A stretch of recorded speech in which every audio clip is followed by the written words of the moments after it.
invite y'all.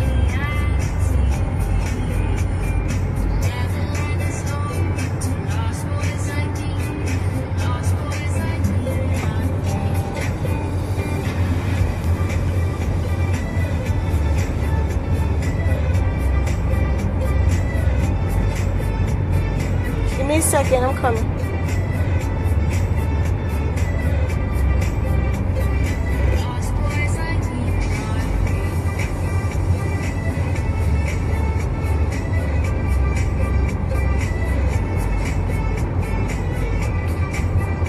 Let me know if y'all can hear me over the music. Is the music okay, by the way? But you know, I keep forgetting to document in the fast updates. What? My site. Your site? It's clearing up. Oh. You know, it's still a little fuzzy, but like, if I couldn't read all this stuff, Yeah. I can see it. Very good. I'm coming, ladies and gentlemen.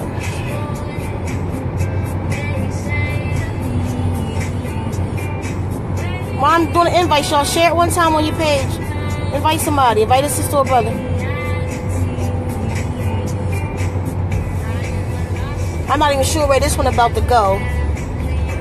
But I think it's gonna be a little deep. So I think it is.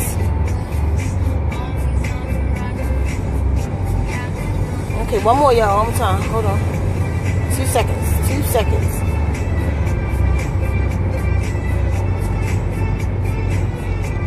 Okay, I'm here. Let me see who's here. We got a lot of people jumped on. Peace, Crystal, Love, Tanya, Lisa, Empress. Peace, Mubina. Been a minute. Maya, Jesus, Taylor Anderson, C.S. Moy, Melanie. How you say it, babe? Says more? Melanie. She corrected me before. Melanie. Peace, y'all. Love y'all. Miss y'all. Shantae, peace. Atia? How you say that? Kefa. Hey, Kefa. I just left you, Kefa. Jovita. Crystal. Peace, babe. Peace. Long time no see. How are y'all today? I'm in the driver's seat and hopefully not gonna make any wrong turns.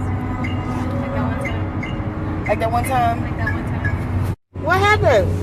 Something happened. Okay, it's back.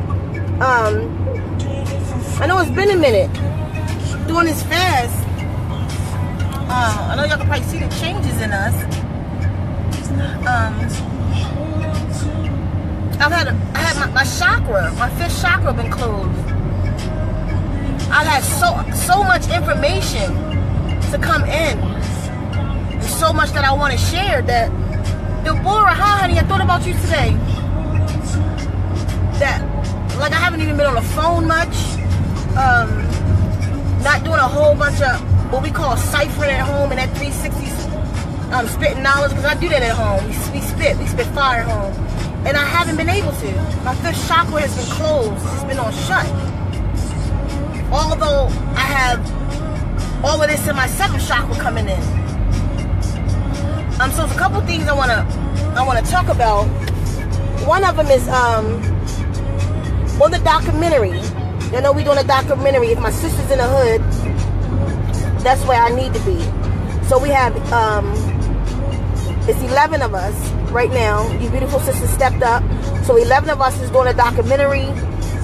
And we have a volunteer from a guy in, where is he from? California.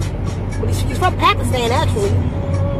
And he's gonna, he's volunteering and he's gonna do the music for the documentary. He's also a videographer, so I can see if we can link and I can get his help. Because I'm not like the best at it, but I'm gonna do my best. I'm gonna get this out. We have a lot of people rooting for us with this documentary. A lot of people outside of the immediate circle, outside the Coven, outside of Facebook, let me say that, that's really rooting for us. So there may be some churches that'll be involved, because I know we're going to do the documentary and then we're going to give it out free to the sisters in the hood. We're going to go get them. That's all I can focus on right now until it's done. So But I wanted to get some sisters' opinions on some things.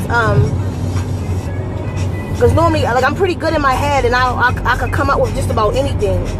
I'm a great writer. I love to write poetry, and just to write is one of my things. But I guess because I'm an orator too, and being a Gemini communicator, it's not hard for me to put words together, even if I sound ignorant. On paper, it looks kind of good. And then I got this editor right here, so we're a pretty good team. But what I'm looking for, we wanted to include the sisterhood on this one. What do y'all think, or what questions do y'all think we should answer exactly? Okay, what's going on in the documentary? If you don't know about it, what we're doing is, it's going to be us telling testimonies. We're going to use our testimony as a key to go get sisters in the hood, show them how they can get out of their minds, that mindset that they're stuck in the situations that they're in. Not to say that we're free, but we are freer than they are. So we're going to show how we got out mentally, because, like I said, a lot of us are still in chains. Like I wrote on my page the other day, I seek freedom when chains know my name. But they don't even know how to break away mentally, and that's what we're going to collectively do. We're going to go get them. We're going to do this documentary, and we're going to give it to sisters for free. We're going to find platforms where we can just put this documentary out there. I'll do whatever I have to, or pay whatever I have to get it out there. If I can get it on Netflix, I will. So what we need with the sisters, instead of us doing it, we want y'all to be involved. What questions should we ask? Should we ask and answer in this documentary? I'm gonna be in it. Luna's in it, and there's 10 more or 8 more. So we wanted to come up with 10 questions that y'all think we should be answering in this to help go get these sisters. We didn't want to just do this by ourselves. We wanted, because everybody said, a lot of people want to. Peace, Winters. Winters is a part of the documentary, y'all, by the way. Maroa, peace. We got we. So, what do y'all think we should ask? Questions that we should be answering to help pull these sisters out the hood. And as a matter of fact, the sisters that's going into this, they're waiting now for the next instruction. So I kind of just meditated on it and spoke to source on it, and that's what I received to go to the sisters. Because a lot of us are in different situations, so there's certain things that you would want to know if you were in a particular situation, and I freed myself from that situation. That's maybe a particular question you may want to ask me. How did you do this, or how did you do that? So just put them in the comments. We'll read all of these comments, and we'll consider the best. We want 10 questions, because we're going to do, each one of us are going to do like a 30-minute segment. So it's going to be 10 sisters doing a 30-minute segment. We're going to chop it up a little bit or whatever. But so for the first 15 minutes, there'll be 10 questions.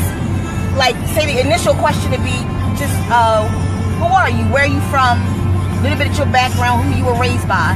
And then the story of how you got in your predicament. So what questions can y'all formulate to that? That you would want to know how somebody got in their predicament. And then it'd be 10 questions, how did you get out? So we are employing you guys. I hope I'm making it, it's making sense of what I'm saying. Excuse me, that we want your input on. We don't want to do it ourselves. We want the sisterhood to do it. So this is a way that everybody can play a part. Because the sisters really, we see that y'all really want to be involved. I get it in my inbox, I get it on my page. How can I help? So let's do it together. Let's just do it together. It'll be what we're doing to help go get the sisters. We got we. It don't have to be one of us. I don't have to do all the thinking when I have all of you. You feel me? Some of y'all may do something better than I do. You may think of a question better than mine. Although I'm good at what I do. I'm confident in that. But I'm also confident in y'all. So be thinking about that. If you just came on, play this video back when it's over so you can get what we're talking about. Because it's important. We really want your input. So I'll go through the comments later after the video, and we'll write those questions down. this is just something I want to say. What I've been getting during this fast. We're in 21 days now. We have 7 days left of the fast, and starting tomorrow, we'll go into all raw wounds, plus out juicing and all raw wounds. Just like y'all know what wounds are. Seed with flesh around it. And then at the end of it, we probably do a celebratory something where I'll probably cook a alkaline meal or something like that. But yeah, we have 7 days left, so we made it this far. We've lost a whole lot of weight. We lost a whole lot of body pains. My sight has improved. My ankles will swell sometimes. That doesn't happen. Aches and pains, like the accident we was in, all the pains in my body is gone. Just from juicing for these, 21 days? What's your testimony on the 21 days? Oh man, you caught me right in the middle of a sneeze. Whoops. Yeah, see there? There it went. What'd you ask me? Testimony, like what's changing you in the 21 days? Oh, definitely weight. Aches and pains in my shoulders and back and hips have gone away. I finally got rid of the white layer of crap that comes with fasting off my tongue. Oh yeah. Something else. Skin's clearing up. What's something else? Do you remember, babe? I have a whole bunch of pains, but I don't recall right this minute. I just know any little like injuries I've sustained since juicing have healed super quick. I just feel really good. I feel good. I feel light. I feel clear. Regret having gallbladder taken out when I could have just juiced and healed myself and made better decisions, but that's neither here nor there. I don't know. I just feel really good. Like I want to fast like all the time now. Like I enjoy just drinking water and just giving everything a break and allowing things to heal within myself. I did have cravings yesterday, but that was, I want to say that's more of a cycle thing. Woman cycle, you know what I mean? So yeah, that's probably been the worst, and that was just really annoying. But I feel good. I feel good. I feel alive. I feel whole somehow. You know, I don't feel like crap after I eat, or like I just want to pass out. Drinking the juice, it always gives me like some kind of energy. I don't know. I just feel good. Okay, she feels good. I was just trying to think of it. I was like, Yeah, that's true, y'all. It's life changing. And then this, okay, let me tell y'all something. Before this fast, now I fast before, but this is my first juice fast and this long. No, that's not true. That's not true. It's in '98. I fast for 40 days on nothing but water and grape juice. It's a long time ago, and I don't really remember. But that was a spiritual journey. Wasn't even something I put myself on. It was something I was forced to go on by the guardians, and that's a whole other story. But you can see it on Daughter by Ceka. Who is Daughter by Ceka? It was 7 Principles on YouTube, on my YouTube channel, Daughter by Ceka. Ceka, the Truth Frequency Transmitter. But anyway, I've had endometriosis for 9 years. Let me tell you what that is. It's fucking excruciating pain in my womb.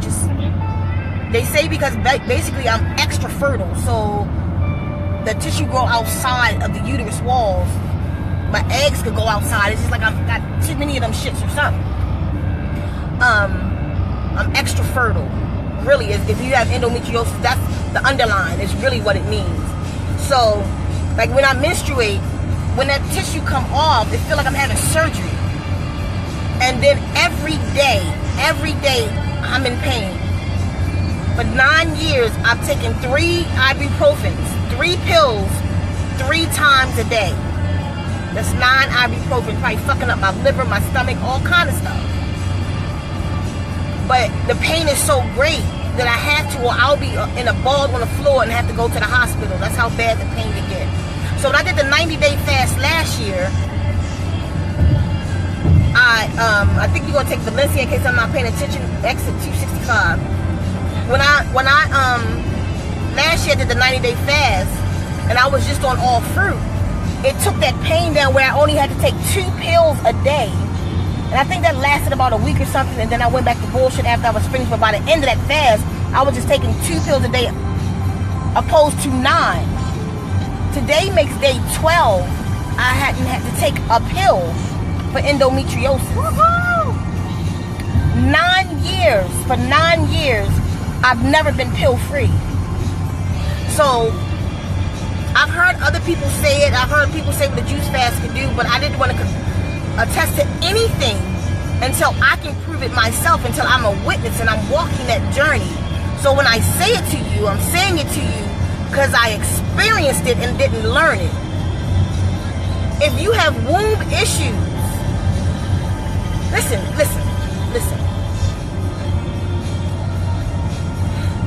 This makes me want to cry because it's so fucking simple what I'm about to say, but I can't.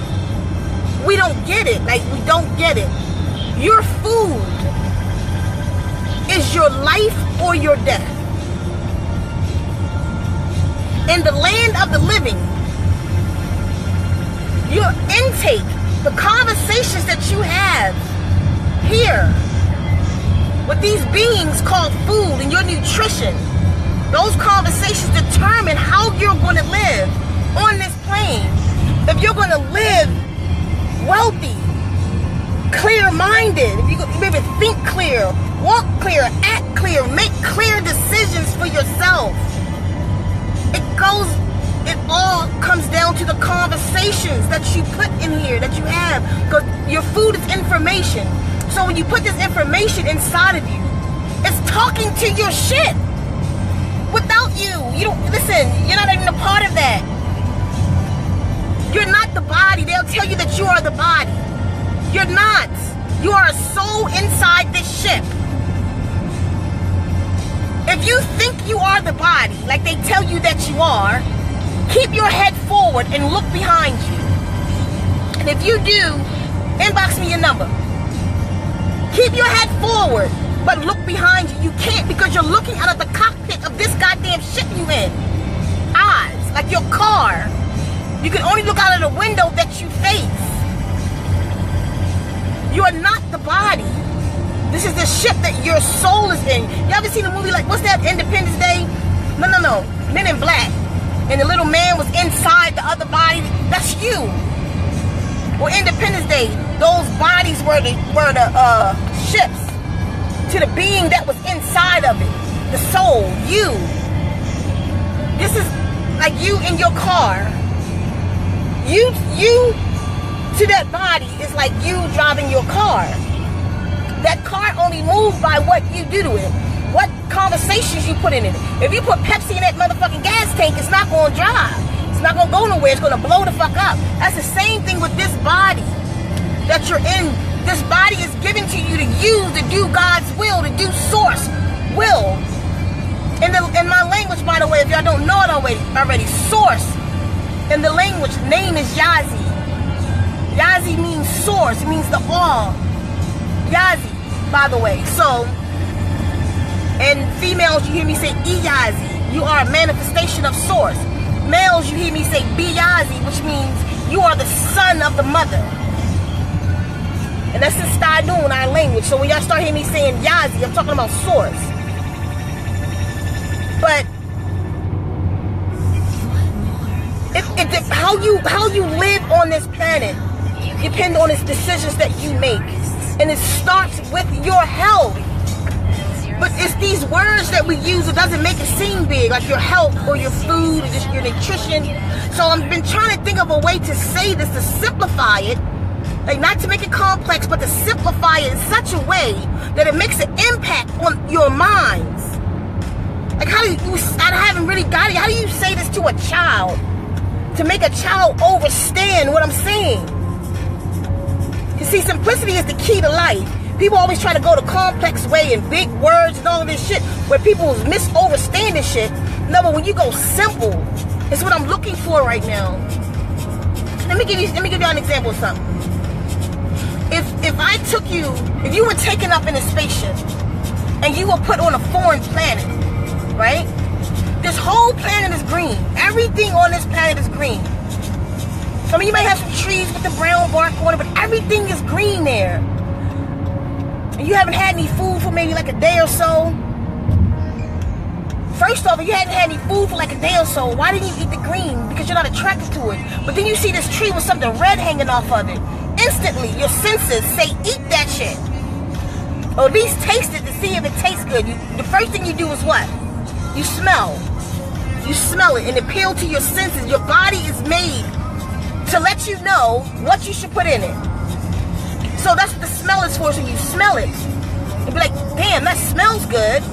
And then you taste it. That tastes good. So then you eat it. But we've gotten to the place, we've left the simple shit alone. We got into the place where I forget what documentary you saw, they said this. As long as I can eat it and I survive, then that's food. No, you a goddamn idiot.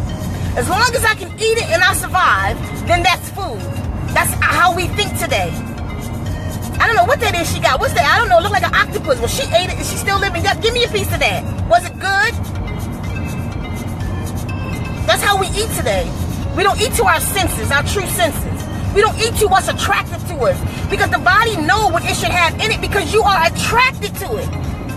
Now you tell me what child is attracted to spinach. This is going to blow some of you. What child is attracted to spinach? You can't get a child to eat his vegetables.